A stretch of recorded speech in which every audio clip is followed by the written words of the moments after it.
اس نے کیوں بھیجا ہے پیمان وفا لینے عبدالحق ناطق بنارسی 30 اکتوبر 1926 کو بازار سدانند بدن پورہ بنارس میں پیدا ہوئے۔ آپ کے والد کا نام محمد علی اور والدہ کا نام نجم النساء تھا۔ آپ نے ابتدائی تعلیم منشی عبدالحمید صاحب سے حاصل کی۔ آپ نے 22 سال کی عمر سے شعر کہنے کی ابتدا کی۔ آپ نے جس پرفتن دور میں آنکھ کھولی اس وقت آزادی کی لڑائی اپنے آخری دور میں تھی۔ آپ لوگ 5 بھائی تھے: عبدالمجید، عبدالحمید، عبدالرب، عبدالاحد اور عبدالحق۔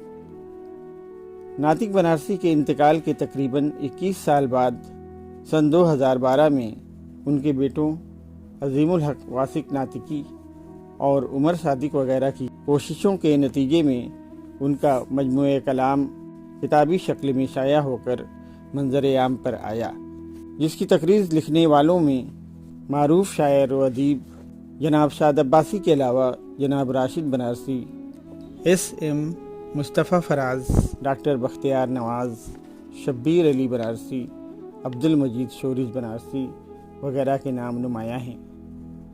مرحوم ناطق بنارسی صاحب سے متعلق اکثر بیش قیمتی یادیں فرزند عمر صادق نے اپنی والدہ سکینہ بی بی کے ذریعے ذکر کی ہیں۔ صدائے ناطق میں معروف شاعر و ادیب جناب شاد عباسی صاحب ان کے بارے میں کچھ یوں رقم طراز ہیں۔ جناب ناطق صاحب ان دنوں عالم فانی میں نوارد تھے جب 1934 میں لندن یونیورسٹی کے ایک ریسٹورنٹ نانکنگ کے پیچھے ایک کمرے میں چند ہندوستانی نوجوانوں کے ذریعے ترقی پسند تحریک کی بنیاد رکھی جا رہی تھی۔ انہوں نے شاعری کی دنیا میں تب قدم رکھا جب بنارس میں سلسلہ مصحفی کا آخری چراغ اپنی کلاسیکی شاعری کے جلوے بکھیر رہا تھا۔ میری مراد استاد الشعراء مسلم الحریری صاحب سے ہے۔ یہ وہی زمانہ تھا جب ناطق صاحب اپنے دوستوں کے ہمراہ مسلم صاحب کے دربار شاعری میں حاضر ہوئے اور انہیں تلامذہ کی صف میں بیٹھنے کا موقع ملا۔ خصوصاً انصاری برادری میں بیٹھک بازی کا زمانہ تھا۔ ٹی وی تو کیا، ہر گھر میں ریڈیو بھی میسر نہ تھا۔ جس بیٹھک میں ریڈیو سیٹ آ جائے اس کا معیار بہت بلند ہو جاتا تھا۔ دن بھر کی محنت مشقت کے بعد رات میں احباب جمع ہوتے اور فکر معاش کے زندہ سے آزاد ہو کر تاش، کیرم بورڈ یا شطرنج کی دنیا میں کھو جاتے۔ تفریح طبع کے لیے یہی ایک ذریعہ تھا۔ لیکن ناطق صاحب جس ماحول میں اپنے فرصت کے لمحات گزارنے جاتے اس میں لہو لعب سے زیادہ علم و ادب کی خوشبو سے تازگی حاصل کی جاتی اور دن بھر کی محنت و مشقت فکر معاش کی دبیز پرتوں کو ادبی بحث و تکرار سے کھرچنے کی کوشش کی جاتی۔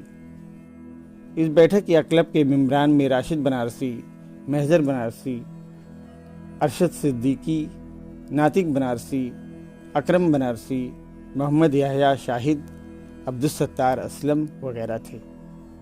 بلکہ یوں کہا جائے کہ یہ شعراء اکرام اس بیٹھک کے پروردہ تھے۔ یہ تمام حضرات مسلم الحریری کے شاگردوں میں شامل ہوئے۔ کیفی بنارسی بھی ان کے شاگردوں میں شامل تھے۔ ناطق ہے یہ میری تمنا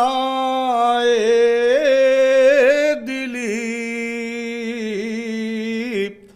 ان کی محفل سے اٹھوں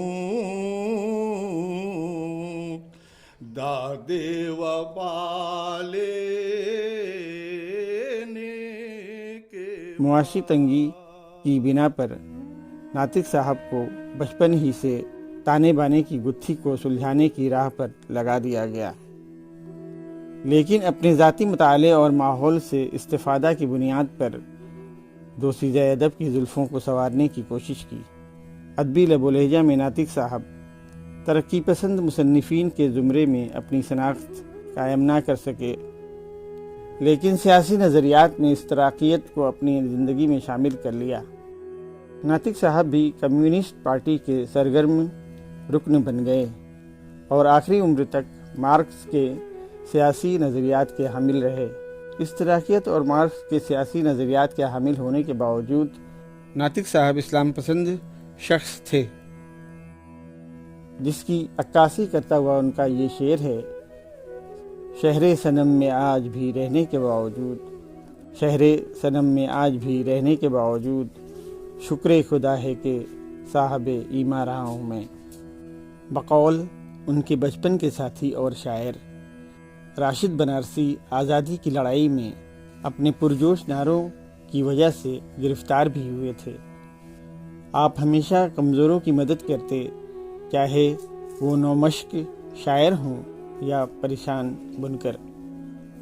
آپ نے جولائی 1966 کو مہنگائی کے خلاف تحریک میں حصہ لیا اور گرفتاری دی، اور اس گرفتاری میں ان کے ساتھ راج نارائن سنگھ، پربھو نارائن سنگھ، جیوتی بسو، رستم سیٹن اور گرجیش رائے بھی شامل تھے۔ اس کے علاوہ 1984 میں آواس وکاس کے ذریعے ایک بستی ڈھانے کے معاملے کو عدالت لے گئے اور جمہوری طریقہ سے دھرنا دیا۔ تب جا کر ریلوے کے وزیر کملا پتی ترپاٹھی اور میئر محمد صالح انصاری، پھول چند نیتا وغیرہ نے یقین دلایا کہ بستی ڈھائی نہیں جائے گی۔ بعد میں عدالت نے بھی اس کی توثیق کر دی۔ ایسے بے شمار کارنامے آپ کی زندگی سے وابستہ ہیں۔ شاد عباسی صاحب ایک جگہ فرماتے ہیں، ناطق صاحب نے شاعری کو نہ تو پیشہ بنایا اور نہ اس کے غلام ہو کر رہے۔ شاعری کے لیے وہ وقت نہ نکالتے، بلکہ فرصت کے لمحات کو شعر گوئی کے ذریعے مصرف میں لاتے۔ اپنے جذبات اور احساسات کو بغیر اشارے کنائے، استعارات و تلمیحات راست طریقے سے شعری پیکر میں ڈھال لیتے۔ ایس ایم مصطفیٰ فراز، جنہوں نے ان کی کتاب صدائے ناطق کو مرتب کیا ہے، اس کی تقریض میں لکھتے ہیں، بحیثیت شاعر ناطق صاحب خانوادہ مصحفی کے ایک روشن چراغ تھے، اور شاعری کا فن انہوں نے استاد الشعراء مسلم الحریری سے سیکھا اور انہی کی رہنمائی میں اپنا ادبی سفر طے کرتے رہے۔ وہ غزلگو شاعر تھے، مگر انہوں نے نظم، رباعی اور دیگر اصناف سخن میں طب آزمائی کی ہے۔ ان کی ایک دعائیہ نظم کے علاوہ کچھ قطعات اور نعتیں بھی اس مجموعہ کلام میں شامل ہیں۔ جناب ناطق بنارسی صاحب کا انتقال 11 ستمبر 1991 کو آزاد نگر بیٹڈیہا میں ہارٹ اٹیک کی وجہ سے ہوا، اور ان کا ادبی اور سیاسی سفر یہیں پر ختم ہوا۔ کیوں بھیجا ہے پیمان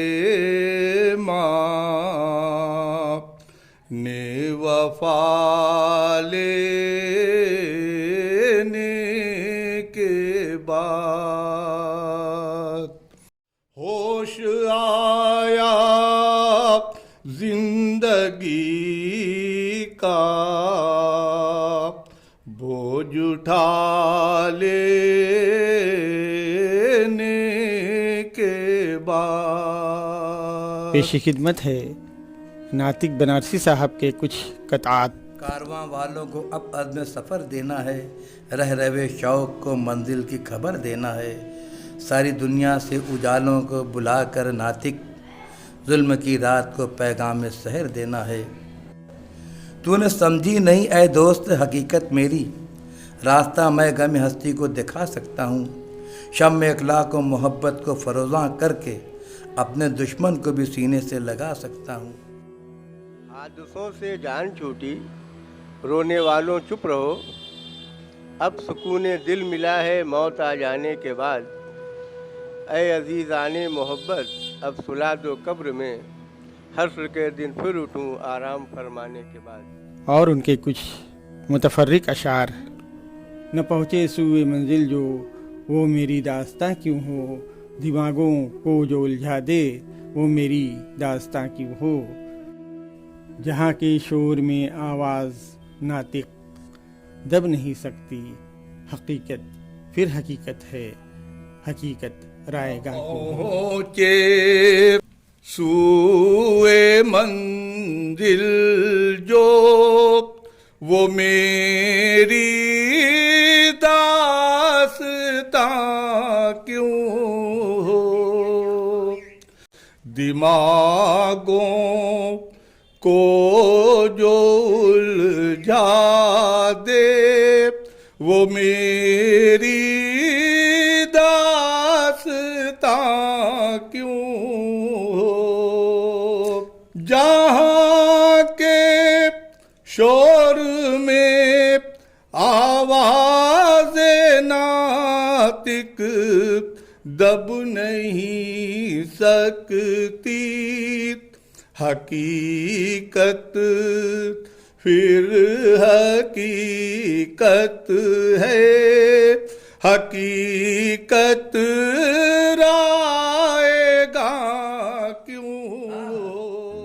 اے غم حیات بتا کوئی کیا کرے، اے غم حیات بتا کوئی کیا کرے، ایک زندگی ہے اور بھی اس زندگی کے بعد۔ اے غم حیات بتا کوئی کیا کرے، اب اے غم حیات بتا کوئی کیا کرے، ایک زندگی ہے اور بھی اس زندگی کے بعد۔ دیوانے جو تیرے ہیں وہ رو کر گئے ہیں کیوں، رستہ کوئی ہے اور بھی تیری گلی کے بعد، رستہ کوئی ہے اور بھی تیری گلی کے بعد۔ سرمایہ حیات کو صدقے میں دے کے آج، سرمایہ حیات کو صدقے میں دے کے آج، میں جا رہا ہوں اب تیری دنیا کو چھوڑ کر۔ سرمایہ حیات کو صدقے میں دے کے آج، سرمایہ حیات کو صدقے میں دے کے آج، میں جا رہا ہوں اب تیری دنیا کو چھوڑ کر۔ تمہاری یاد ہی ہے اب انیس زندگی میری، تمہاری یاد ہی ہے اب انیس زندگی میری، محبت ہی محبت ہے میری دنیا جہاں تک ہے، محبت ہی محبت ہے میری دنیا جہاں تک ہے۔